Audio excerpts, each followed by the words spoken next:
Et oui, c'est le retour de l'Europa League aussi. La qualification de l'Olympique de Marseille est encore possible dans cette poule de l'enfer avec le Slovan Liberec, le terrible Braga, le terrible cordonnier de Braga. C'est comme ça que j'ai envie de les appeler. Najet, Stéphane, cette Europa League, ce match qui arrive contre Groningen, qu'est-ce que vous en pensez? Comment vous l'abordez?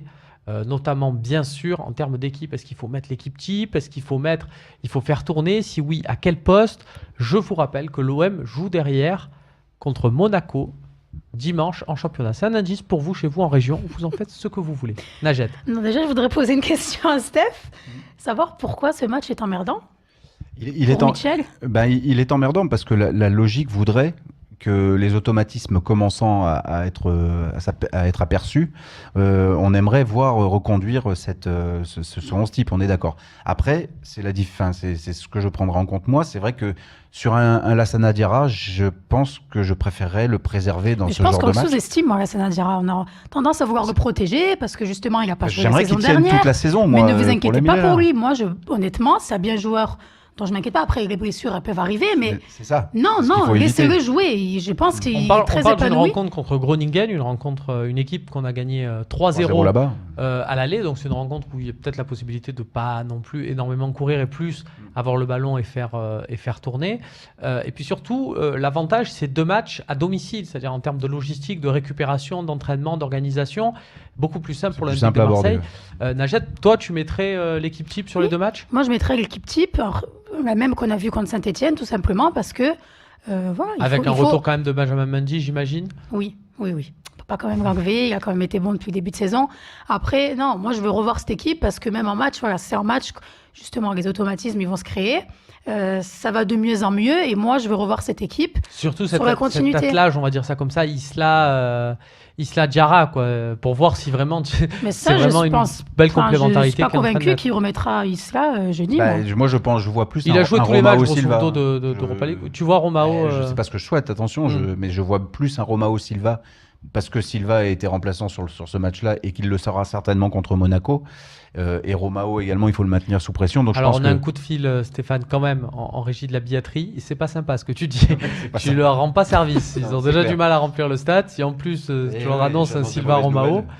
Par contre, alors, ce qu'il faut conserver à tout prix, c'est la défense centrale. Parce que eux, il faut qu'ils alignent les performances et que la complémentarité se alors même mette en place. Là, la question, autant je ne vous cache pas que je suis Najet sur l'option Lassana Diarra, qui pour moi tout à fait apte à enchaîner les rencontres, autant Nicolas Nkoulou qui joue toujours avec à peu près 800 grammes de scotch sur le genou. On sait que on commence à rentrer dans les températures hivernales. On s'en fout, il est en fin de contrat. Voilà, usons-le jusqu'au bout. Voilà, c'est une stratégie. Najet, tu es d'accord avec ça? Non, moi sur la charnière, je pense qu'il faut la laisser. Il a raison, Steph. Il faut laisser la charnière, plus la bouger cette fois. Et j'espère que Michel va pas s'amuser à remettre Orlando. Moi, je verrais bien Sparagna, je ne vous cache pas, pour jouer face à Groningen. Je verrais bien. C'est toujours pareil. Ou alors aussi, ça pourquoi pas. Enfin, tu vois, à la place éventuellement de ton fameux Silva Romao. À la place de Romao, je le verrais bien en 6. Mais par contre, les automatismes de la défense, je crois qu'il faut vraiment les préserver. Après, bizarrement, on en revient à la statistique que tu donnais en première partie d'émission. On était, à ce jour, on était la 5e défense et la 5e attaque de Ligue 1. Donc c'est quand même super surprenant par rapport à notre classement.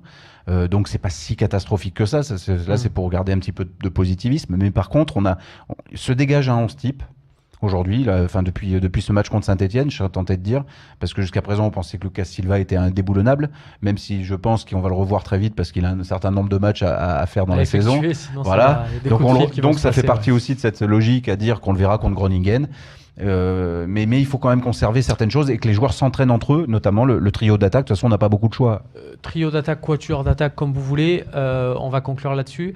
Est-ce que on change, on met un joueur, on essaie de relancer un joueur devant? De toute façon, il n'y a pas 500 solutions.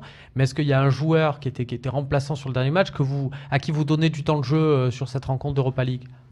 Bounassar à droite. Barada. Non, mais non. Pourquoi non? Mais non, il est Bounassar bien. Barada. De toute façon, je crois que vous avez, Pour moi, vous avez oui, on donné doit les le deux revoir. seules solutions. Voilà, c'est les deux seules solutions. Donc Bounassar, dis-nous vite un mot pour pourquoi Bounassar. Pourquoi Bouna? jeudi Parce qu'on n'a pas eu l'occasion de trop le voir, et si on le voit pas sur les matchs de Coupe d'Europe comme ça en bois, on le verra jamais, ou alors peut-être en Coupe de la Ligue avec un peu de chance.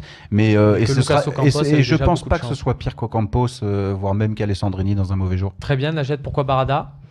Ben, si éventuellement il faut faire des changements, puisque apparemment c'est compliqué de jouer 2 matchs par semaine chez nous, enfin en France en général, donc autant faire jouer Barada qui n'a pas beaucoup de temps de jeu ces derniers temps.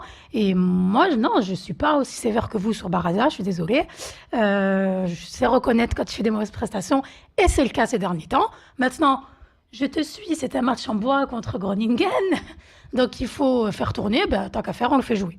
Ok, ben voilà, vous avez toutes les clés, j'espère, pour suivre cette rencontre, où l'on espère bien sûr une victoire de l'Olympique de Marseille. La qualification ne sera pas assurée, tout se jouera à Liberec, mais quand même, ça aiderait grandement l'Olympique de Marseille pour regarder déjà vers le tour suivant, où il y a déjà de belles affiches qui peuvent se voir le jour. C'est quand même intéressant de les jouer, ces rencontres. Allez, salut à tous et à bientôt pour un nouveau talk show.